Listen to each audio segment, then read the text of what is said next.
नमस्कार साथियों, स्वागत है आप सभी का हमारे इस चैनल हिंदी साहित्य विद एबी में।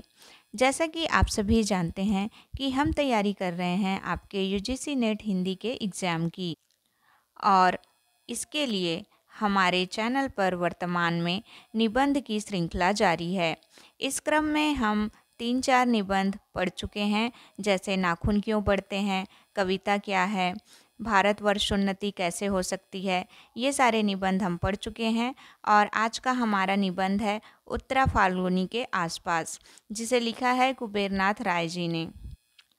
आज की क्लास में हम इस निबंध से संबंधित सभी परीक्षोपयोगी महत्वपूर्ण तथ्यों को जानेंगे। साथ ही पूरे निबंध को लाइन बाय लाइन भी पढ़ेंगे, ताकि आपके न्यू एग्ज़ाम पैटर्न के अकॉर्डिंग हम एग्ज़ाम की तैयारी कर सकें। यदि आप जानना चाहते हैं कि निबंध में किस तरह के क्वेश्चन जो है आपके परीक्षा में पूछे जाते हैं, तो इसके लिए आप इस प्लेलिस्ट का पहला वीडियो देखिए, जिसमें मैंने बताया है कि निबंध से किस तरह के क्वेश्चन आपके एग्ज़ाम में पूछे जा रहे हैं। यदि आप हमारे चैनल के वीडियो नेट पर सर्च करना चाहते हैं तो टाइप कीजिए जो भी आपका टॉपिक का नाम और उसके आगे लगाइए Hindi with AB without any space. इससे आपको हमारे चैनल के वीडियोस दिखाई देने लगेंगे। आप चाहें तो यूनिट 9 यूजीसी नेट हिंदी करके भी सर्च कर सकते हैं हिंदी विद एबी, तो आपको हमारा प्लेलिस्ट मिल जाएगा, या फिर हमारे चैनल पर जाकर भी प्लेलिस्ट निबंध का देख सकते हैं और उसमें आपको हमारे निबंध के बाकी सारे वीडियोस भी मिल जाएंगे। यदि आपको हमारी वीडियोस पसंद आ रही हैं तो इसे अपने दोस्तों के साथ शेयर करें और चैनल को सब्सक्राइब ज़रूर करें। अपने कमेंट के माध्यम से अपने सुझाव जो है हमें ज़रूर प्रोवाइड करें, ताकि हम आपके लिए निरंतर वीडियो ला सकें। तो चलिए शुरू करते हैं आज की हमारी क्लास। आज की हमारी क्लास में जो टॉपिक है वह है निबंध उत्तरा फाल्गुनी के आसपास, और इसके लेखक हैं कुबेरनाथ राय। कुबेरनाथ राय शुक्लोत्तर युग के रचनाकार हैं और इन्होंने ललित निबंध लिखे हैं। ललित निबंध के बारे में मैं आपको बता चुकी हूँ कि यह मैं शैली में लिखा जाता है, मतलब इसमें निबंधकार खुद मैं के रूप में उपस्थित होता है। यह एक आत्मपरक शैली होती है और ललित निबंधों के क्षेत्र में कुबेरनाथ राय जी का नाम जो है प्रसिद्ध है। इस निबंध का प्रकाशन वर्ष है 1973 ईस्वी और यह विषाद योग नामक निबंध संग्रह में संकलित है। तो आपको प्रमुखतः जो एग्ज़ाम के दृष्टिकोण से याद रखना है वह है कि लेखक का नाम कुबेरनाथ राय है और उत्तरा फाल्गुनी के आसपास इसका प्रकाशन वर्ष 1973 ईस्वी है। निबंध संग्रह का नाम है विषाद योग और यह एक ललित निबंध है। अब हम जान लेते हैं आपके शीर्षक के बारे में, उत्तरा फाल्गुनी के आसपास। तो आप सोच रहे होंगे कि उत्तरा फाल्गुनी क्या होता है, तो मैं आपको बता दूं कि उत्तरा फाल्गुनी एक नक्षत्र है। कुल 27 नक्षत्र होते हैं, जिनमें से एक नक्षत्र का नाम है उत्तरा फाल्गुनी। यह वर्षा ऋतु का अंतिम नक्षत्र माना जाता है और इस जो आपका निबंध है, यह निबंध है, इसमें 40 वर्ष के बाद की आयु को उत्तरा फाल्गुनी कह करके संबोधित किया है। इसे आप कुछ इस तरह से समझ सकते हैं कि हिंदी जब आप मंथ वाला जो कैलेंडर देखते हैं तो उसमें फाल्गुन एक मंथ आता है। यह जो होता है, इसमें अभी रिसेंटली आपने होली का त्यौहार मनाया है जो इसी मंथ में मनाया जाता है ना। तो उत्तर यानी कि जैसे कि आपने देखा होगा कि शुक्ल युग, तो पूर्व शुक्ल युग और एक आता है शुक्लोत्तर युग, यानी कि उत्तर यानी कि हो गया आपका बाद में, है ना। तो फाल्गुन यानी कि जिसमें हम होली मनाते हैं, ये वाला मंथ, तो इस वाले मंथ के बाद में, तो इसमें वही है कि वर्षा ऋतु का अंतिम नक्षत्र, अर्थात 40 वर्ष के बाद की आयु के संबंध में और विभिन्न आयु में किस तरह से क्या क्या चीज़ें हमको देखनी पड़ती हैं, वह इस निबंध में बताया गया है कि किस तरह से हमारा व्यवहार हो जाता है। इसमें हर आयु की विशेषता आपको बताई गई है। तो चलिए पढ़ते हैं यह निबंध। उत्तरा फाल्गुनी के आसपास, लेखक कुबेरनाथ राय।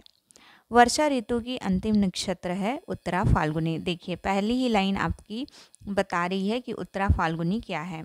तो वर्षा ऋतु की अंतिम नक्षत्र है उत्तरा फाल्गुनी। हमारे जीवन में गदह पचीसी सावन मन भावन है, बड़ी मौज रहती है। इसका मतलब 25 वर्ष के जब आप होते हैं तब वह बहुत अच्छा रहता है और वह सावन मतलब वर्षा ऋतु के समान होता है, बड़ी मौज रहती है।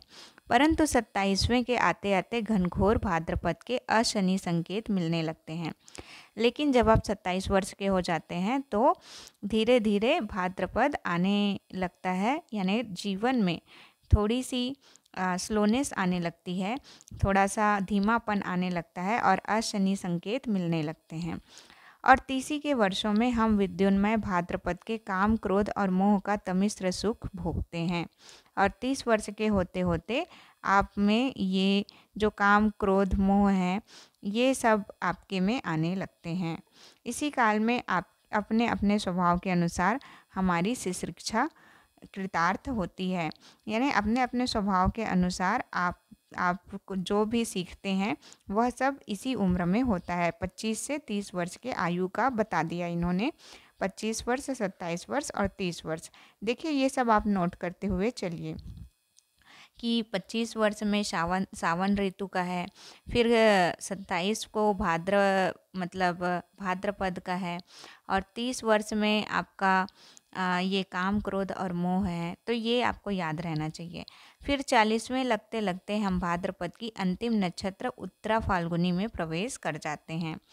अब ये बोल रहे हैं 40 वर्ष की आयु में किस में प्रवेश किए? उत्तरा फाल्गुनी में। तो आपसे क्वेश्चन बन सकता है कि उत्तरा फाल्गुनी में प्रवेश हम कौन से वर्ष में करते हैं, कौन सी आयु में करते हैं? तो 40वें वर्ष की आयु में करते हैं।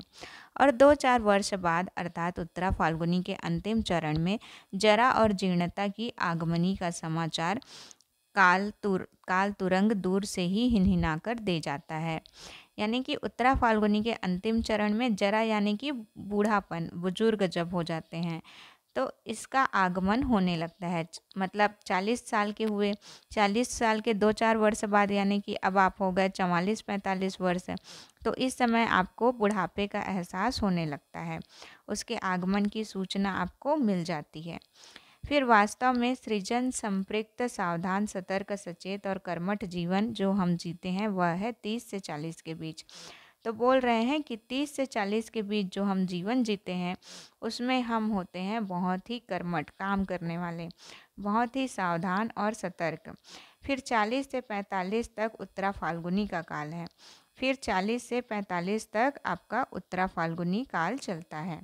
इसके अंदर पग निक्षेप करते ही शरीर की सट उर्मुइयों में थकावट आने लगती है, यानी अब शरीर में थकान आपको दिखाई देने लगेगी। इसलिए बोलते हैं कि आपको योग वगैरह, एक्सरसाइज वगैरह, डाइट प्लान, ये सारी चीज़ें आप 30 वर्ष की उम्र से ही शुरू कर देते हैं ताकि आपको इस उम्र में इतनी थकान न लगे। अस्ति जायते वर्धते, ये 3 धीरे धीरे शांत होने लगती हैं, उनका वेग कम होने लगता है और इनके विपरीत 3 विपतरीण मते अपक्षीयते विनश्यति, प्रबलतर होने लगते हैं। आगे है उन्हें प्रबल दोष मिल जाता है, वे शरीर में बैठे रिपुओं के साथ साँठ-गाँठ कर लेती है और फल होता है जरा के आगमन का अनुभव। तो अब बुढ़ापे का आगमन हो चुका है। 45 के बाद ही शीश पर काश फूटना शुरू हो जाता है, वातावरण में लोमड़ी बोलने लगती है, सुख और सारिका उदास हो जाते हैं। तो देखिए यहाँ पर आपको ये लोमड़ी, सुख, सारिका और मयूर, ये 4 जानवरों का उल्लेख हुआ है, तो आपसे ये भी पूछ लिए जाते हैं, तो आप इसे नोट डाउन कर लीजिए। मयूर अपने श्रृंगार कलाप का त्याग कर देता है, यानी कि मयूर जो है सुंदर होता है तो वो अब श्रृंगार नहीं करता, 40-45 के होने के बाद कहाँ इतना करोगे।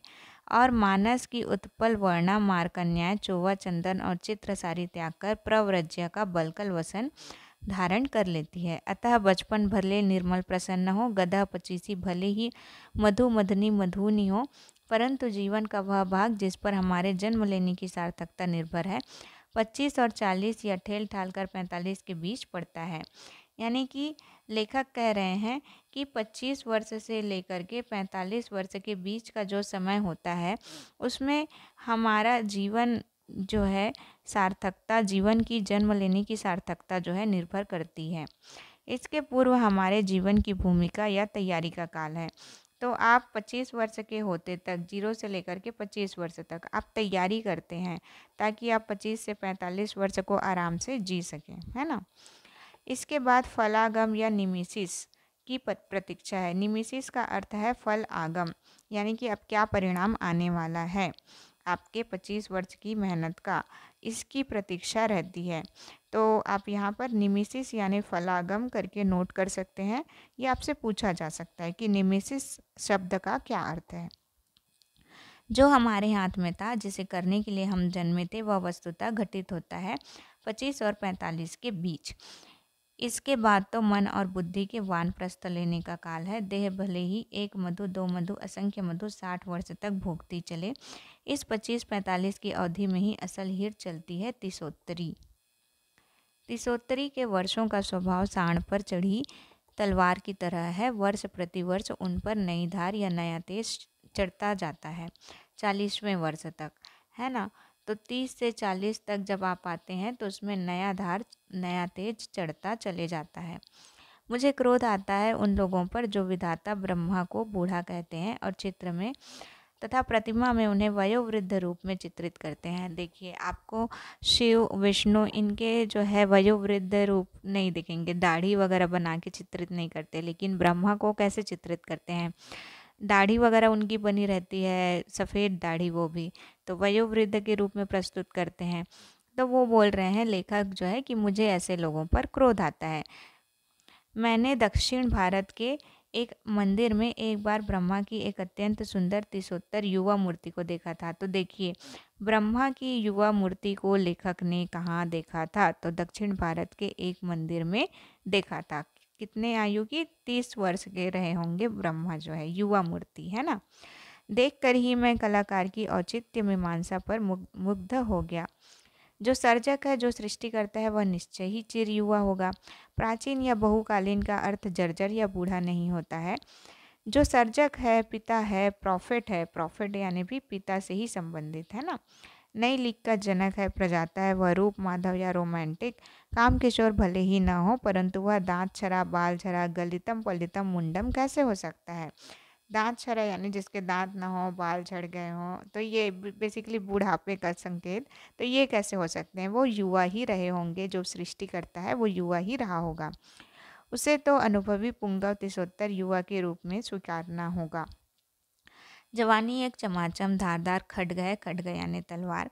उस पर चढ़कर 80 धारा व्रत या विराचर करने वाली प्रतिभा ही पावक दग्ध होठों से देवताओं की भाषा बोल पाती है। पावक यानी अग्नि, अग्नि से मतलब अग्नि से दहकती हुई। तो युवा अंग के पोर पोर में, मतलब जब हम जवान होते हैं तब हमारे पास क्या होता है? ज़्यादा ऊर्जा होता है, तो उसी को पावक दग्ध होठ बोला गया है। युवा अंग के पोर पोर में फास्फोरस जलता है। फास्फोरस जो है क्या है? ज्वलनशील पदार्थ है ना? तो इस कारण से इसे, और फास्फोरस जो है हड्डियों के अंदर पाया जाता है। हम जो माचिस की तीली यूज़ करते हैं उसमें भी आपका फास्फोरस रहता है, तो वो जलता है ना? तो युवा अंग के पोर पोर में फास्फोरस जलता है और युवा मन में उस फास्फोरस का रूपांतर हजार हजार सूर्यों के सम्मिलित पावक में हो जाता है। मेरी समझ से सृष्टिकर्ता की, कवि की, विप्लव नायक की, सेनापति की, सूरवीर की, विद्रोही की कल्पना श्वेत केश वृद्ध के रूप में नहीं की जा सकती। तो लेखक कह रहे हैं कि इन सब की कल्पना जो है हम जो है वृद्ध के रूप में नहीं कर सकते।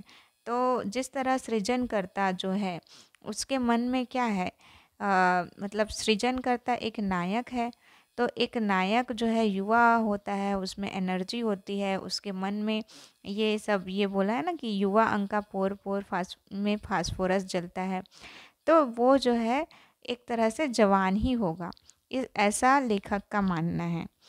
अतः प्रजापति विधाता को सदैव 30 वर्ष के पट्टे सुंदर युवा के सुंदर रूप में ही कल्पित करना समीचीन है। तो बोल रहे हैं कि जो ब्रह्मा है जिसका हम मानते हैं कि इन्होंने सृष्टि का निर्माण किया है, तो उन्हें एक युवा के रूप में हमें कल्पना करना चाहिए। वास्तव में 30वां वर्ष जीवन के सम्मुख फन उठाए एक प्रश्न चिन्ह को उपस्थित करता है। उस प्रश्न चिन्ह को पूरा पूरा उसका समाधान मूल्य हमें चुकाना ही पड़ता है। किसी भी पुरुष या नारी की कीर्ति गरिमा इसी प्रश्न चिन्ह की गुरुता और लघुता पर निर्भर करती है। गौतम बुद्ध ने 29 वर्ष की अवस्था में गृह त्याग कर अमृत के लिए महाभिनिष्क्रमण किया। देखिए ये लाइन इम्पॉर्टेंट है। गौतम बुद्ध का जिक्र उत्तरा फाल्गुनी के आसपास में है। कितने वर्ष की आयु में उन्होंने घर त्याग किया? तो 29 वर्ष की आयु में। किस लिए किया? तो महाभिनिष्क्रमण के लिए किया।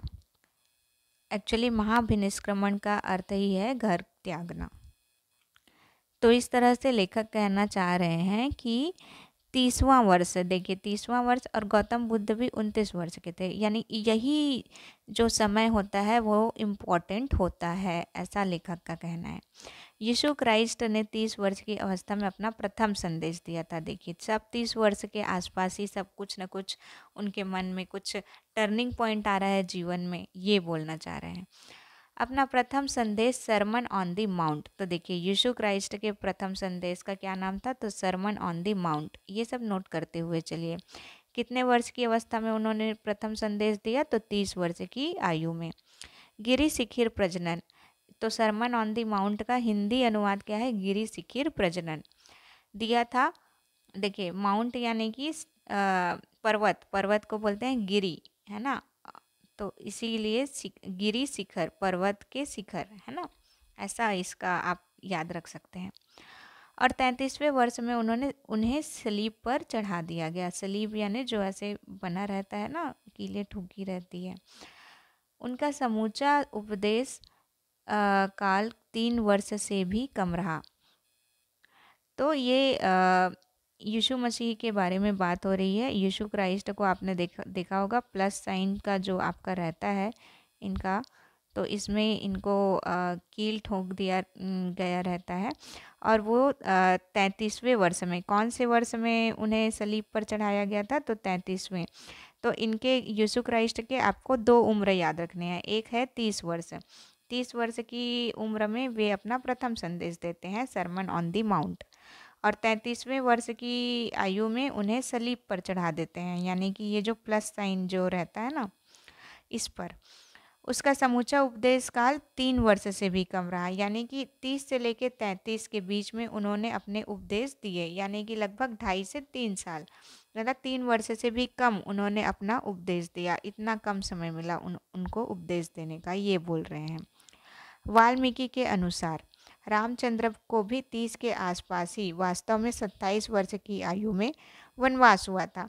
तो राम जब 27 वर्ष के थे, यानी 30 के आसपास ही हैं, तभी उन्हें वनवास हो गया था। सीता की आयु उस समय 18 वर्ष की थी, यानी राम और सीता की आयु में कितना गैप है? तो 9 वर्ष का गैप है। वनवास के 13वें वर्ष में, यानी कि 13वां वर्ष में सीता की आयु अब क्या हो गई है? 30वां वर्ष उन्होंने पार किया है, तभी सीता का अपहरण होता है। तो देखिए सीता की उम्र में भी 30वें वर्ष की जब वे हुई, तभी ये जो है घटित हुआ, ये ट्रेजेडी घटित हुई। वैसे ही राम को वनवास मिला 27 वर्ष की आयु में। यानी लेखक इन सब बातों से ये सिद्ध करना चाह रहे हैं कि 30वां वर्ष यानी 27 से लेकर के 30, तो ये 30वां वर्ष कितना इम्पॉर्टेंट होता है हर एक के जीवन में, हर मनुष्य के जीवन में। अतः 30वां वर्ष सदैव वर्ण के महामुहूर्त के रूप में आता है और संपूर्ण दशक उस वर्ण और तेज की दाह से अविष्ट रहता है। 30उत्तर दशक जीवन का घनघोर कुरुक्षेत्र है। यह काल गदह पक्षी के विपरीत एक क्षुरधार काल है, जिस पर चढ़कर पुरुष या नारी अपने को अविष्कृत करते। देखिए यहाँ पे ये बता रहे हैं कि 30वां वर्ष जो होता है वो एक महामुहूर्त के रूप में आता है। इसी में व्यक्ति का जीवन कि 30 के बाद उसका जीवन 30 से लेकर 40 कैसा रहेगा, वह जो है एक तरह से डिसाइड हो जाता है।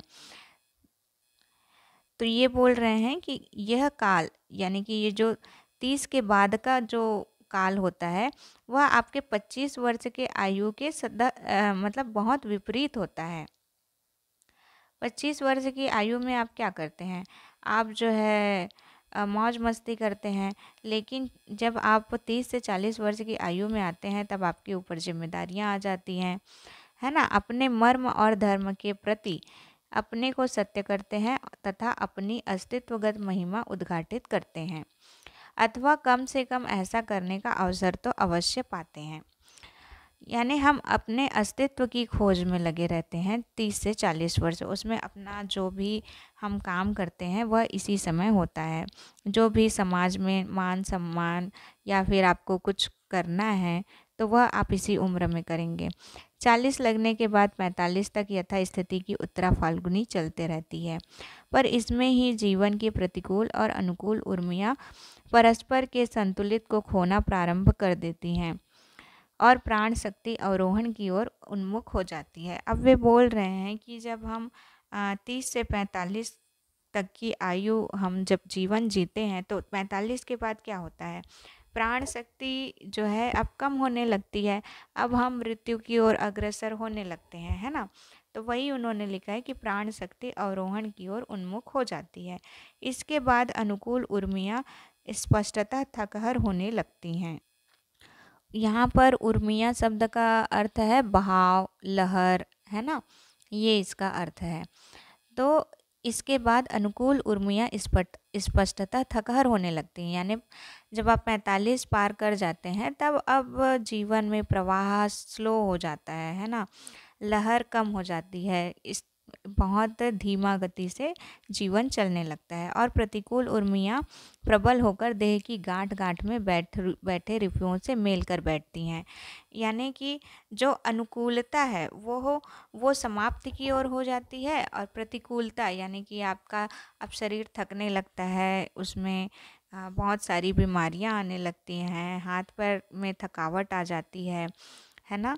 तो उसी को बोल रहे हैं कि प्रतिकूल परिस्थितियां अब प्रबल होने लगती है और अनुकूल परिस्थितियां कम होने लगती हैं।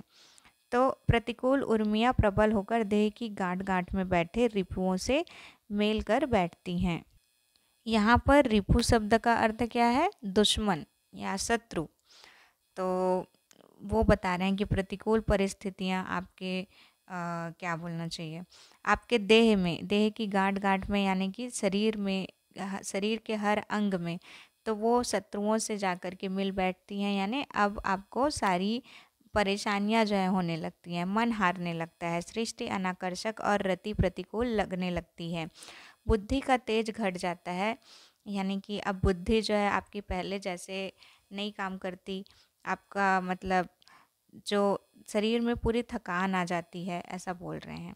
वह स्वीकार पंथी कन्फर्म, मतलब आप अब आप बहस नहीं करते। हम जब 25 वर्ष की आयु में होते हैं तब हम लोगों से बात बात पर लड़ पड़ते हैं, बहस करने लग जाते हैं अपनी बात मनवाने के लिए, अपने आप को सही साबित करने के लिए।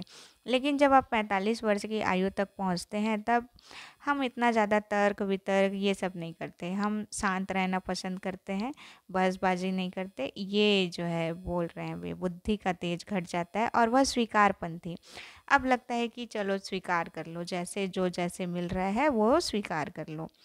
स्वीकारपंथी कन्फर्मिस्ट होने लगती है एवं आत्मा की दाहक, अब वह मन जो है विद्रोह नहीं करता एवं आत्मा की दाहक तेजमय शक्ति पर विकार का धूम्र छाने लगता है।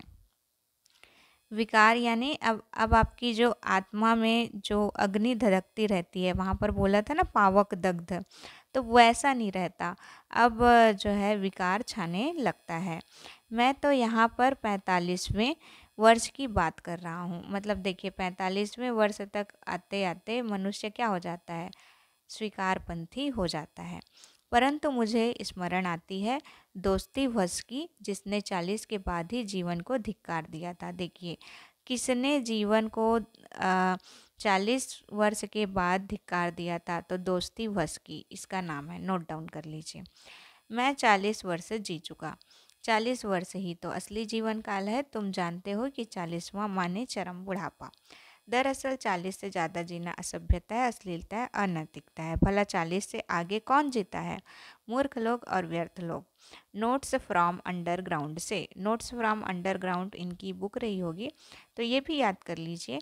तो देखिए, दोस्तोयेव्स्की ने अपने नोट्स फ्रॉम अंडरग्राउंड की किताब में 40 के बाद के जीवन को व्यर्थ कहा है। दोस्तोयेव्स्की की इस उक्ति का यदि शाब्दिक अर्थ न लिया जाए तो मेरी समझ से इसका यही अर्थ होगा कि 40 वर्ष के बाद जीवन के सहज लक्षणों का परिवर्तन, परिवर्धन, सृजन का आत्मिक और मानसिक स्तरों पर ह्रास होने लगता है।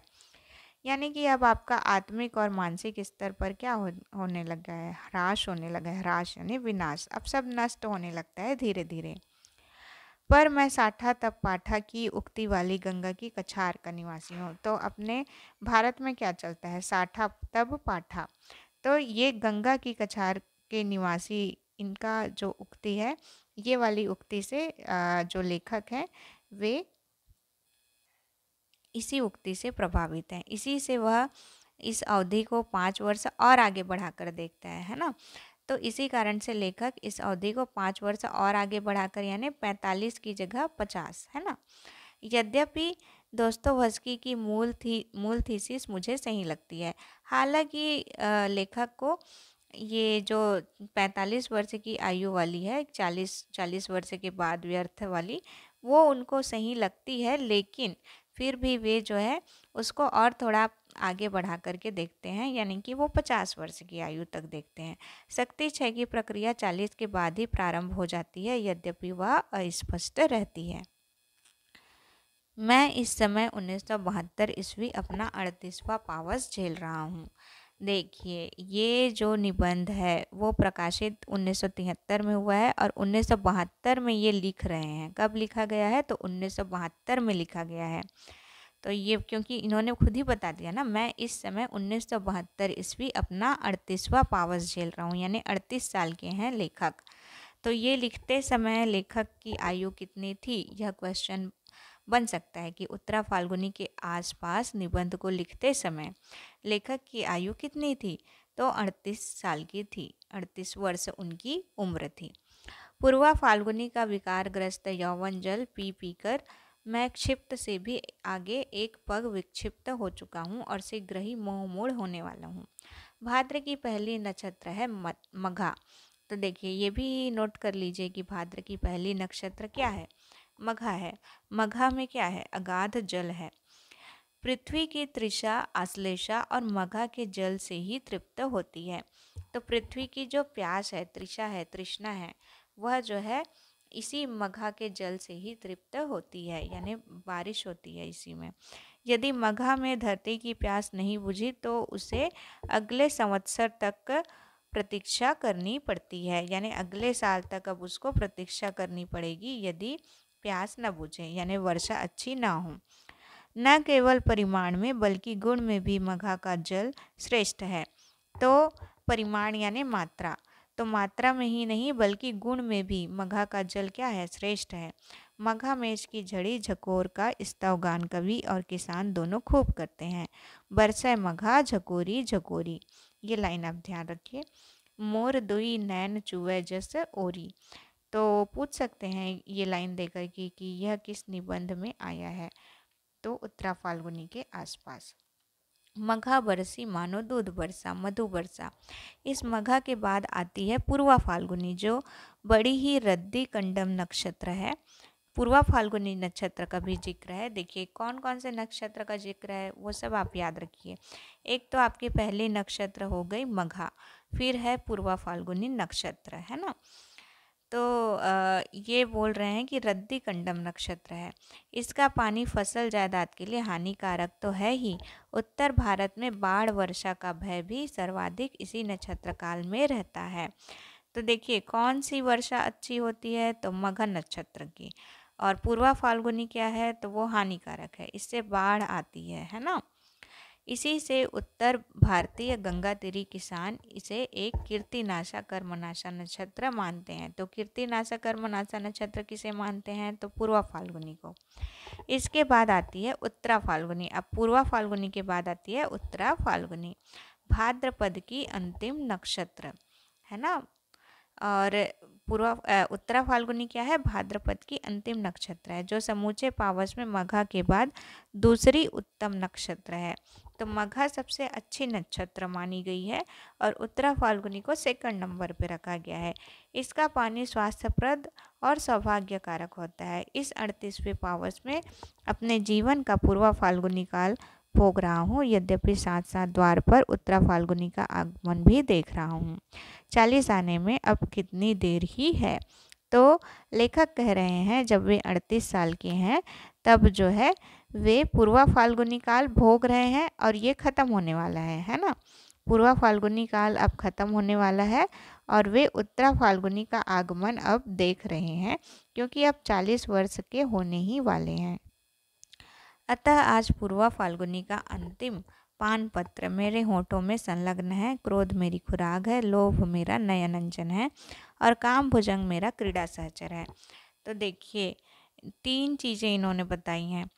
क्रोध को क्या बोला है, खुराक, लोभ को बोला है नयन अंजन और काम भुजंग को बोला है क्रीड़ा सहचर। तो ये भी आप याद रखिए, ये भी आपसे पूछा जा सकता है। इनको ही मैं क्रमशः विद्रोह, प्रगति और नवलेखन कहकर पुकारता हूँ। तो क्रोध, लोभ और काम। क्रोध को इन्होंने विद्रोह कहा है, लोभ को प्रगति कहा है और काम को नवलेखन कहा है ना। भले ही यह विकार जल हो, भले ही इसमें श्रेय प्रेय गति मुक्ति कुछ भी ना हो, परंतु इसमें जीर्णता और जर्जरता नहीं है। यह जरा और वृद्धत्व का प्रतीक नहीं, पूर्वा फाल्गुनी द्वारा प्रदत्त विक्षिप्तता भी यौवन का ही एक अनुभव है। मुझे लग रहा था कि मेरे भीतर कोई उपंग बजा रहा है। तो मुझे लग रहा था कि मेरे भीतर कोई उपंग बजा रहा है, क्योंकि मेरे सम्मुख द्वार पर काल नट्टिन अर्थात उत्तरा फाल्गुनी, काल नट्टिन बोला है उत्तरा फाल्गुनी को, त्रिभंग के रूप में खड़ी है और मैं उसमें मार की 3 कन्याओं, देखिए मार की कितनी 3 कन्याओं के नाम दिए हैं, त्रिषा, रति, आरती। तो त्रिषा, रति, आरती क्या है, मार की 3 कन्याएं हैं, को एक साथ देख रहा हूँ। कांचन पद्म कांति, कर पल्लव, कुणित केश, बिंबाधार, विशाल बंकिम भ्रू, दक्षिणावर्त नाभि और त्रिवली रेखा से युक्त इस भुवन मोहर रूप को मैं देख रहा हूँ। त्रिभंग आपने यदि नृत्य में देखा होगा या कृष्ण को आपने अक्सर ऐसे खड़े होते हुए देखा होगा, बांसुरी लेकर के, वो जो एक इस तरह की अवस्था में खड़े होते हैं, है ना, पैर को इधर ऐसे रख के, तो इसको त्रिभंग मुद्रा बोलते हैं, है ना। तो इसी की बात वे कर रहे हैं। तो ये बोल रहे हैं कि त्रिवली रेखा से युक्त इस भुवन मोहर रूप को मैं देख रहा हूँ और इसको आगमनी में अपने भीतर बसती उपंग को निरंतर सुन रहा हूँ। उपंग, उपंग क्या है अब ये बताए हैं, एक विचित्र बाजा है। उपंग क्या है, एक विचित्र बाजा है। तो आप ये भी नोट डाउन कर लीजिए। इससे आपको पूछा जा सकता है कि उत्तरा फाल्गुनी के आसपास निबंध में उपंग का क्या अर्थ है। तो एक बाजा है ये। काल पुरुषों की उंगलियां चटाक चटाक पड़ती है और आहत नाद का छंदोबद्ध रूप निकलता है, बीच बीच में हिचकी के साथ। यह हिचकी भी उस काल विदूषक की भड़ती है और यह उपंग के तालबद्ध स्वर को अधिक सजीव और मार्मिक कर देती है। तो बोल रहे हैं कि एक तो इसे उंगलियों से बजाते हैं और बीच में हिचकी भी इसमें आती है। मैं अपने भीतर बसते यौवन का यह उपंग संगीत सुन रहा हूँ और अपने मनोविकारों का छककर पान कर रहा हूँ। मुझे कोई चिंता नहीं, अभी वानप्रस्थ का शरद काल आने में काफ़ी देर है। तो देखिए वानप्रस्थ को किससे इन्होंने जोड़ा है, किस ऋतु से, शरद ऋतु से, है ना। तो वानप्रस्थ का शरद काल आने में काफ़ी देर है। इस क्षण उसकी चिंता क्या करूं, उसकी क्या चिंता करूं। इस क्षण तो बस मौज ही मौज है, भले ही वह कटु तिक्त मौज क्यों ना हो। काम भुजंग के डसने पर तो नीम भी मीठी लगती है। अतः यह काल नटी, यह पूर्वा फाल्गुनी या उत्तरा फाल्गुनी, यह नैना जोगिन कितनी भी भ्रांति, माया या मृगजल क्यों ना हो, मैं इसके रूप में आबद्ध हूँ। इसमें मुझे वही स्वाद आ रहा है जो मायापति भगवान को अपनी माया के काम मधु का स्वाद लेते समय प्राप्त होता है और जिस स्वाद को लेने के लिए वे परम पद के भास्वर सिंहासन को छोड़कर हम लोगों के बीच बार बार आते हैं। अतः इस समय मुझे कोई चिंता, कोई परवाह नहीं है। परंतु एक न एक दिन वह क्षण भी निश्चय ही उपस्थित होगा जिसकी श्रृंगारहीन शरद यवनिका के पीछे जीर्ण हेमंत या मृत्यु शीतल शिशिर की प्रेत छाया झलकती रहेगी। उस दिन तुम क्या करोगे? है तुम्हारे पास कोई बीज मंत्र, कोई टोटका, कोई धारणी मंत्र जिससे तुम अगले 20-22 वर्षों के लिए इस उत्तरा फाल्गुनी के पदों को स्तंभित कर दो और वह अगले 20-22 वर्ष तुम्हारे द्वार देश शिथिल दक्षिण चरण ईशित कृंचित जानू के साथ आभंग मुद्रा में नत ग्रीव खड़ी रहे और तुम्हारे हुक्म की प्रतीक्षा करती रहे?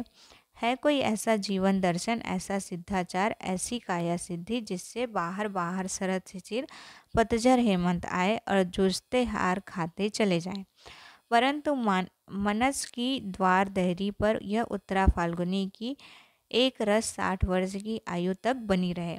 है कोई ऐसा उपाय? यह प्रश्न रह रहकर मैं अपने स्वयं से ही पूछता हूँ। तो लेखक ने यहाँ पर 3 प्रश्न किए हैं। क्या क्या? कि यौवन के बाद तो बुढ़ापा आएगा ही, तो उस दिन तुम क्या करोगे? ये हो गया पहला प्रश्न। फिर बोलते हैं कि तुम्हारे पास ऐसा कोई बीज मंत्र, कोई टोटका या कोई उपाय है जिससे ये बुढ़ापा जो है तुम्हारे द्वार पर दस्तक न दे, मतलब ये उत्तरा फाल्गुनी का जो समय है वो पास ना हो और तुम्हारा जीवन जो है तुम उसी यौवन की एनर्जी से भरे रहो। मतलब तुम जो है उत्तरा फाल्गुनी के बाद भी 60 वर्ष की आयु तक उसी एनर्जी से भरे रहो, ऐसा कोई उपाय है? ऐसा लेखक पूछ रहे हैं। आज से 13 वर्ष पूर्व भी मैंने इस पर चिंता की थी और उक्त चिंतन से जो समाधान निकला उसे मैंने कार्य रूप में परिणत कर दिया। परंतु इन 13 वर्षों में असंख्य भाव प्रतिभाओं के मुंडपात हुए हैं और आज मैं मूल्यों के कबंध वन में भाव प्रतिभाओं के केतु कांतार में बैठा हूँ।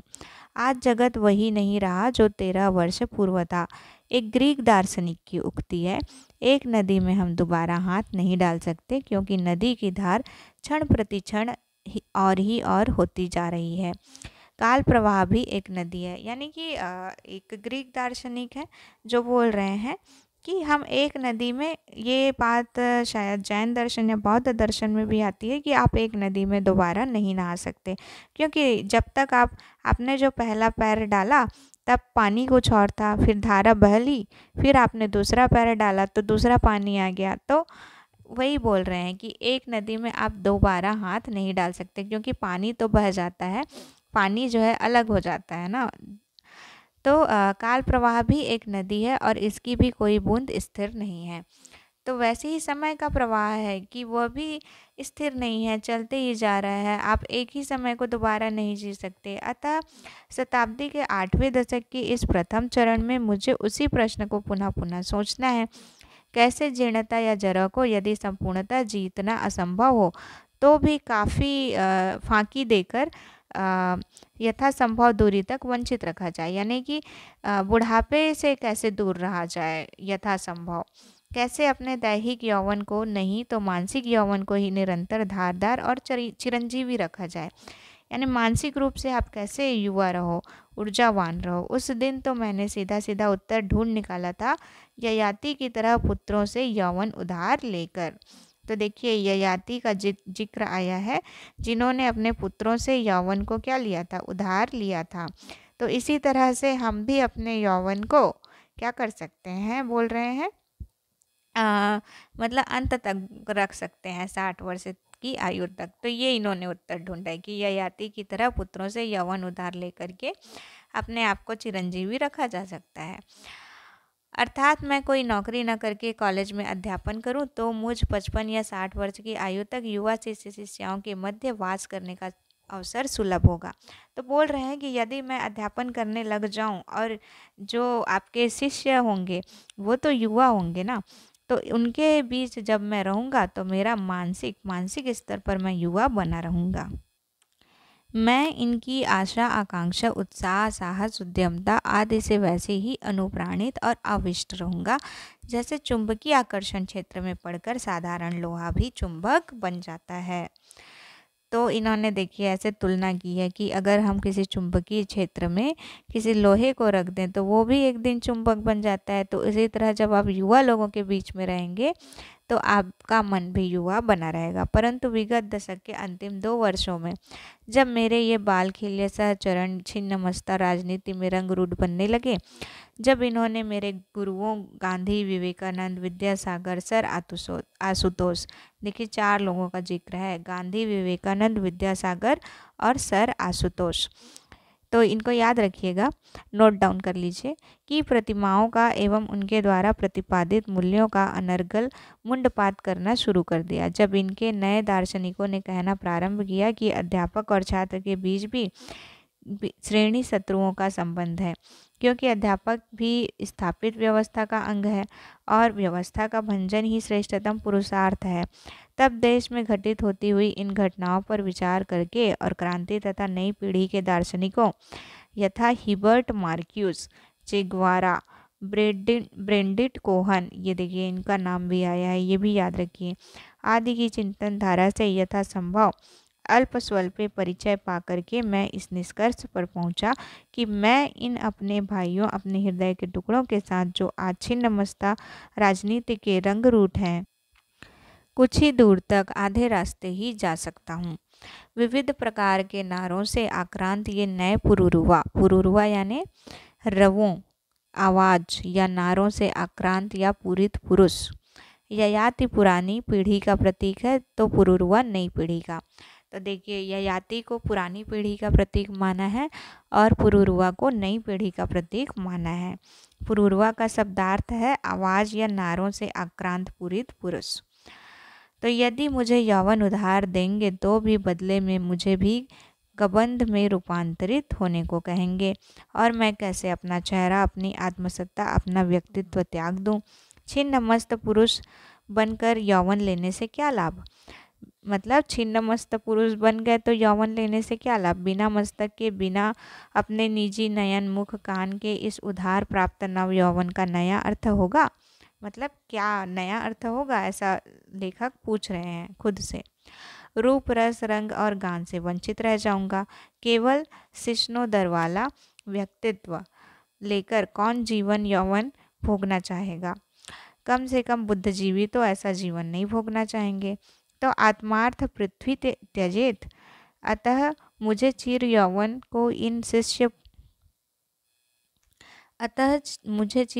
को इन शिष्य पुरुरवाओं की नई पीढ़ी से दान के रूप में नहीं लेना है। 13 वर्ष पहले का चिंतित समाधान आज व्यर्थ सिद्ध हो गया।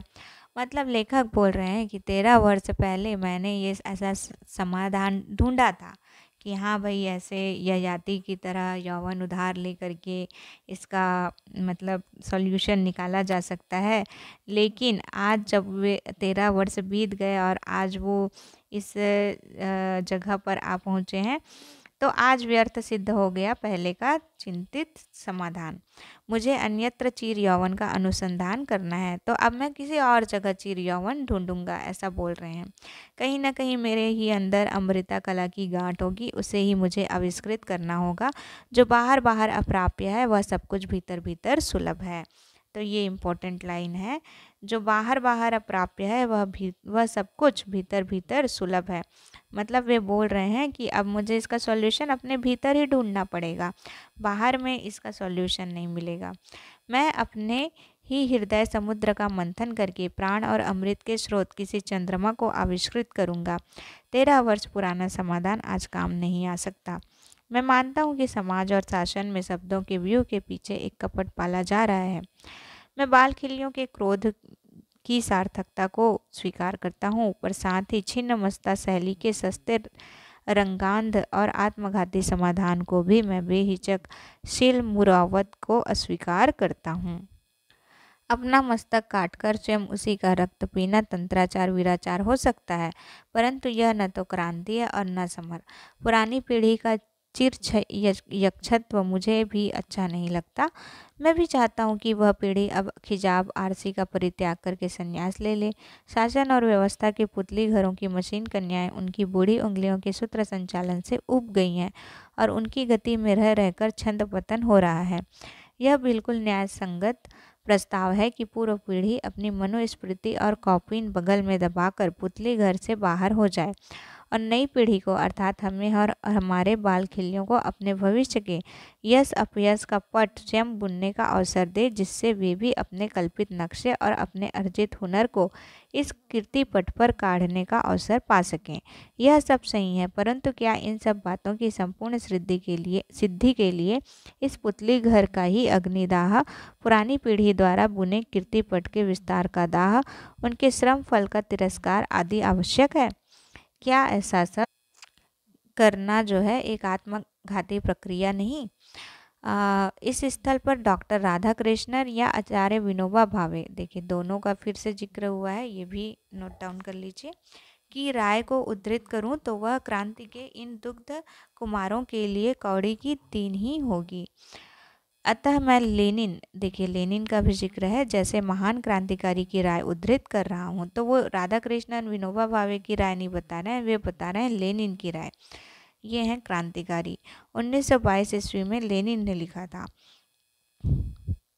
उस सारी सभ्यता संस्कृति को जो पूंजीवाद निर्मित कर गया है हमें स्वीकार करना होगा और उसके द्वारा ही समाजवाद गढ़ना होगा। पूर्व पीढ़ी के सारे ज्ञान, सारे विज्ञान, सारी यांत्रिकी को स्वीकृत कर लेना होगा, उसकी सारी कला को स्वीकार कर लेना होगा। हम सर्वहारा संस्कृति के निर्माण की समस्या तब तक हल नहीं कर सकते जब तक यह बात साफ साफ न समझ लें कि मनुष्य जाति के सारे विकास और संपूर्ण सांस्कृतिक ज्ञान को आहरण किए बिना यह संभव नहीं और उसे समझकर सर्वहारा संस्कृति की पुनर्रचना करने में हम सफल हो सकेंगे। सर्वहारा संस्कृति अज्ञात शून्य से उपजने वाली चीज़ नहीं और न यह उन लोगों द्वारा गढ़ी ही जा सकती है जो सर्वहारा संस्कृति के विशेषज्ञ विद्वान कहे जाते हैं। ये सब बातें मूर्खतापूर्ण हैं, इनका कोई अर्थ नहीं होता। सर्वहारा संस्कृति उसी ज्ञान का स्वाभाविक सहज विकास होगी जिसे पूंजीवादी, सामंतवादी और अमलातांत्रिक व्यवस्थाओं के जुए के नीचे हमारी संपूर्ण जाति ने विकसित किया है। यह बात स्वामी दयानंद या पंडित महावीर प्रसाद द्विवेदी की होती तो बड़ी आसानी से कह सकते मारो गोली, सब बुर्जुआ बकवास है, पर कहता है क्रांतिकारियों का पितामह लेनिन, जिसे एक कट्टर बंगाली मार्क्सवादी नीरेंद्रनाथ राय, देखिए मार्क्सवादी, एक बंगाली मार्क्सवादी का नाम है नीरेंद्रनाथ राय, इसका भी जिक्र है, ने अपनी पुस्तक, इनकी पुस्तक भी है शेक्सपियर हिज ऑडियंस, मतलब शेक्सपियर और उनके ऑडियंस यानी जो उनको सुनने वाले हैं, पढ़ने वाले हैं, दर्शक के पृष्ठ 49 से 50 पर उद्धृत किया है। मतलब ये इस बुक के नीरेंद्रनाथ राय ने एक बुक लिखी है शेक्सपियर हिज ऑडियंस के 49वें और 50वें पृष्ठ पर ये लिखा गया है ना। आज प्रायः लोग पुकार कर कहते हैं, देखो देखो जोखिम उठा रहा हूँ, मूल्य भंजन कर रहा हूँ। अरे बंधु, जोखिम उठा रहे हो या नाम कमा रहे हो?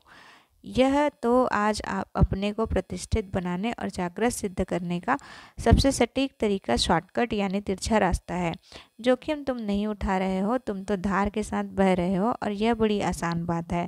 आज जोखिम वह उठा रहा है जो नदी के वर्तमान धारा के प्रतिकूल धार के हुक्म को स्वीकारते हुए कह रहा है, मूल्य भी क्या तोड़ने की चीज़ है जो तोड़ोगे? वह बदला जा सकता है, तोड़ा नहीं जा सकता। मतलब मूल्य जो है बदले जा सकते हैं पर तोड़े नहीं जा सकते। मूल्य स्थिर या सनातन नहीं होता, यह भी मान लेता हूँ, परंतु एक अविच्छिन्न मूल्य प्रवाह, एक सनातन मूल्य परंपरा का अस्तित्व तो मानना ही होगा। एक नए बालखिल्य दार्शनिक कहेंगे, यह धार के विपरीत जाना हुआ, यह तो प्रतिक्रियावाद है। ऐसी अवस्था में मेरा उन्हें उत्तर है, कभी कभी नदी की धार पथभ्रष्ट भी हो जाती है। वह सदैव प्रगति की दिशा में नहीं बहती, वह स्वभाव से अधोगति की ओर जाने वाली होती है। और आज तो वन्यकाल है, वन्यकाल में धार पथभ्रष्ट रहती है। वह कर्मनाशा कीर्तिनाशा कालमुखी बनकर हमारे गांव को रसातल में पहुंचाने आ रही है। अतः इस क्षण हमारी प्यारी नदी ही शत्रु रूपा हो गई है, और यदि गांव को बचाना है तो हम धार के प्रतिकूल समर करेंगे। यदि हम अपना घर द्वार फूंक कर तमाशा देखकर मौज लेने वाले आत्म भीगो नीरों की संतानें नहीं है, तो हमें इस नदी से समर करना ही होगा। समर यानी युद्ध। यही हमारी जिजीविषा की मांग है, और इसके प्रतिकूल जो कुछ कहा जा रहा है वह नई पीढ़ी की बात हो या पुरानी की मुमुक्षा का मुक्ति युग भोग है। यह सब विद्रोह नहीं, बुर्जुआ डेथविस का नया रूप है। अतः मैं धार के साथ न बहकर अकेले अकेले अपने अंदर की अमृता कला का आविष्कार करने को कृत संकल्प हूँ। बिना रोध के, बिना तट के जो धार है वह कालमुखी वन्या है, रोधवती और तटनी नहीं। यूँ यह तो मैं मानता ही हूँ कि सर्जक या रचनाकार के लिए नॉन कन्फर्मिस्ट होना जरूरी है। नॉन कन्फर्मिस्ट यानी कि अस्वीकार करने का साहस रखना, है ना। तो किसी सर्जक या रचनाकार के लिए नॉन कन्फर्मिस्ट होना जरूरी है। इसके बिना उसकी शिक्षा प्राणवती नहीं हो पाती। तो यदि वो स्वीकारपंथी हो जाएगा तो वो सृजन नहीं कर पाएगा, तो इसलिए उसका अस्वीकारपंथी होना जरूरी है। हाँ, तो इसके बिना शिक्षा प्राणवती नहीं हो पाती और नई लीक नहीं खोज पाती। अतः मुझे भी विद्रोही दर्शनों से अपने को किसी न किसी रूप में आजीवन संयुक्त रखना ही है। तो वो बोल रहे हैं कि कोई भी जो विद्रोही दर्शन है उससे भी मैं संयुक्त रहना चाहता हूँ, जुड़ा हुआ रहना चाहता हूँ। एक लेखक होने के नाते यही मेरी नीति है, और इस तथ्य को अस्वीकृत करने का अर्थ है अपनी शिक्षा की सारी संभावनाओं का अवरोध। तो यदि आप अपने आलोचक की बात नहीं सुनोगे, अपने विरोधी जो विचार हैं उसको नहीं सुनोगे, तो आप सृजन भी नहीं कर पाओगे, सीख भी नहीं पाओगे। परंतु लेखक, कवि या किसी भी साहित्येतर क्षेत्र के सर्जक या विधाता को यह बात भी गांठ में बांध लेनी चाहिए कि 100% अस्वीकार या नॉन कन्फर्मिज्म से भी रचना या सृजन असंभव हो जाता है। तो 100% अस्वीकारपंथी होना भी अच्छी बात नहीं है। पुराने के अस्वीकार से ही नए का आविष्कार संभव है। देखिए, ये लाइन इम्पोर्टेंट है। पुराने के अस्वीकार से ही नए का आविष्कार संभव है। यह कुछ हद तक ठीक है, परंतु नए भावों या विचारों के उद्गम के बाद उपकरण या अभिव्यक्ति के साधन का प्रश्न उठता है, और इसके लिए नॉन कन्फर्मिज्म को त्याग कर 75% पुराने उपकरणों में से ही निर्वाचित संशोधित करके कुछ को स्वीकार कर लेना होता है। रचना की आइडिया के आविष्कार के लिए तो अवश्य विद्रोही मन चाहिए। तो यदि आपको कोई रचना करनी है, नई रचना करनी है, उसका आविष्कार करना है, तो उसके लिए तो विद्रोही मन का विद्रोही होना जरूरी है, ऐसा लेखक कह रहे हैं। परंतु रचना का कार्य प्रोसेस आइडिया के आविष्कार के साथ ही समाप्त नहीं होता। रचना प्रक्रिया में स्वीकारवादी मन की भी उतनी ही आवश्यकता होती है। तो केवल विद्रोही मन ही नहीं चाहिए, बल्कि आपको स्वीकारवादी मन की भी आवश्यकता होती है। दोनों का एक अनुपात होता है, अन्यथा आइडिया या ज्ञान की क्रिया में रूपांतर संभव नहीं। अतः प्रत्येक सर्जक या विधाता जीवन के चाहे जिस क्षेत्र की बात हो, विद्रोही और स्वीकारवादी दोनों साथ ही साथ होता है। 100% अस्वीकार के फैशनेबल दर्शन के प्रति मेरा आक्षेप यह भी है कि यह एक स्वयं आरोपित नो एग्जिट द्वारा या वातायन रहित अवरुद्ध कक्ष है। इसको लेकर बहुत आगे तक नहीं जाया जा सकता है। यह दर्शन विषय और विधा दोनों की नकारात्मक सीमा बांधकर बैठा है, और इसके द्वारा अपने स्व को भी पूरा नहीं पहचाना जा सकता है। तो स्व के बाहर इतिहास और समाज को समझने की बात ही नहीं उठती। यह 100% अस्वीकार का दर्शन कभी अस्तित्ववाद का चेहरा लेकर आता है, तो कभी नव्य मार्क्सवाद का। तो यदि आपको मार्क्सवाद के प्रकार पता होंगे, आप मेरी मार्क्सवाद वाली एक वीडियो देख सकते हैं, काव्य शास्त्र का पहला वीडियो होगा। तो क्लासिकल मार्क्सवाद से भिन्न होता है नव्य मार्क्सवाद, और ये दोनों मानसिक बौद्धिक स्तर पर मौसेरी भाई हैं। ये एक ही ह्रासोन्मुखी संस्कृति की संतानें हैं। योग शास्त्र में मन की 5 अवस्थाएं बताई गई है। देखिए ये इम्पोर्टेंट है, ये आप नोट डाउन कर लीजिए। योग शास्त्र में मन की 5 अवस्थाएं कही गई है: क्षिप्त, विक्षिप्त, विमूढ़, निरुद्ध और आरूढ़। क्षिप्त, विक्षिप्त, विमूढ़, निरुद्ध और आरूढ़, ये 5 अवस्थाएं हैं, मन की 5 अवस्थाएं। ठीक है। और इन्होंने ये भी बोला है कि जो 100% अस्वीकार कर देना है, नॉन कन्फर्मिज्म, तो ये जो है अस्तित्ववाद का चेहरा लेकर के आता है और कभी नव्य मार्क्सवाद का चेहरा लेकर के आता है। तो इसके लिए आपको अस्तित्ववाद और नव्य मार्क्सवाद को जानना है, तो आप इसको सबसे पहले प्लेलिस्ट से देख करके आइए। फिर क्लासिकल मार्क्सवाद से भिन्न होता है नव्य मार्क्सवाद, ये बता रहे हैं। फिर इन्होंने बताया योग शास्त्र में मन की 5 अवस्थाएं, है ना। ये दोनों दर्शन विमूढ़ स्थिति के 2 भिन्न संस्करण हैं, अतः दोनों त्याज्य हैं। तो ये जो दोनों दर्शन हैं वे दोनों त्याज्य हैं। क्यों? क्योंकि ये विमूढ़ स्थिति के 2 भिन्न संस्करण हैं। यह बाढ़ वन्या का काल है। नदी अपनी दिशा भूलकर कूल छोड़कर उन्मुक्त हो गई है, अतः बुद्धिजीवी वर्ग से धीरता और संयम अपेक्षित है। घबराकर वन्या की पदभ्रष्ट धार के प्रति आत्मसमर्पण करने की अपेक्षा जल के उत्तरण वन्या के उतार की प्रतीक्षा करना ज़्यादा उचित है। पानी हटने पर नदी फिर कूलों के बीच लौट जाएगी।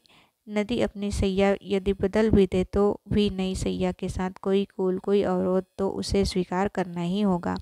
यह नया कूल भी उसी पुराने कूल के ही समानांतर होगा। नदी तब भी समुद्रमुखी ही रहेगी, उलटकर हिमाचल मुखी कभी नहीं हो सकती। अतः यह वन्या नाट्य के विस्कंभक के बीच का समय मैं न तो बहुत महत्वपूर्ण मानता हूँ और न बहुत चिंताजनक। मैं बिल्कुल अविचलित हूँ। मेरा विश्वास है कि कल नहीं तो परसों हम अर्थात पुरानी पीढ़ी का युवा और मेरे बालखिल्य छात्र छात्राएं अर्थात नई युवा पीढ़ी दोनों मिलकर इस शासन एवं व्यवस्था के पुतले धर की नृत्य कन्याओं के कथक नृत्य के साथ साथ संचालित करेंगे। यह पुतली घर ऐसा है कि इसमें अनुशासित, संयमित, तालबद्ध कथक ही चल सकता है, अन्यथा जरा भी छंद पतन होने पर कोई न कोई भयावह पुतली एक ही झपट्टे में हड्डी आंत तक का भी भक्षण कर डालेगी, क्योंकि इन पुतलियों में से कोई विषकन्याएं भी हैं। अतः मैं चेष्टा करूंगा कि अपने अंदर की अमृता कला का आविष्कार करके इस फाल्गुनी काल को 20-22 वर्ष के लिए अपने अंतर में स्थिर अचल कर दूं। बाहर चाहे शरद बहे या निदाग हू करे, तब मैं अपने बालखिल्य सहचरों के साथ व्यवस्था की उन पुतलियों को छंदोबद्ध नृत्य भोग सकूंगा। और एक दिन वह भी आएगा जब कोई चिल्लाकर मेरे कानों में कहेगा 5 o'clock, 5 बज गए। कोई मेरे शीश पर घंटा बजा जाएगा, कोई मेरे हृदय में बोल जाएगा बहुत हुआ, बहुत भोगा, अब नहीं, अब अहम अमृतम इच्छामि, अहम वानप्रस्थ चारिष्यामि। और तब मैं व्यवस्था के पुतली घर के इन यंत्र कन्याओं से माफ़ी मांगकर उत्तर पुरुष की जय जयकार बोलते हुए मन से बाहर आ जाऊंगा और अपने को विसर्जित कर दूंगा लोकारण्य में। खो जाऊंगा अपरिचित वृक्षों पर अवसर प्राप्त रिटायर्ड स्थानुओं के महाकांतार में, पर अभी नहीं, अभी तो मैं विश्वेश्वर की सांड की तरह जवान हूँ। और यहीं पर आपका समाप्त होता है यह निबंध। काफ़ी लंबा निबंध था, तो इसलिए मैंने इसमें ज़्यादा एक्सप्लेनेशन नहीं दिया है, लेकिन यदि आप ज़्यादा एक्सप्लेनेशन चाहते हैं और इसे समझना चाहते हैं तो मुझे कमेंट सेक्शन में बताइए, हम उसके लिए अलग से वीडियो लेकर के आएंगे और इसके मुख्य पैराग्राफ को, मुख्य जगहों को अच्छे से एक्सप्लेन कर देंगे ताकि आपको ये निबंध और अच्छे से समझ में आ सके। तो मिलते हैं अपनी अगली क्लास में, तब तक के लिए धन्यवाद।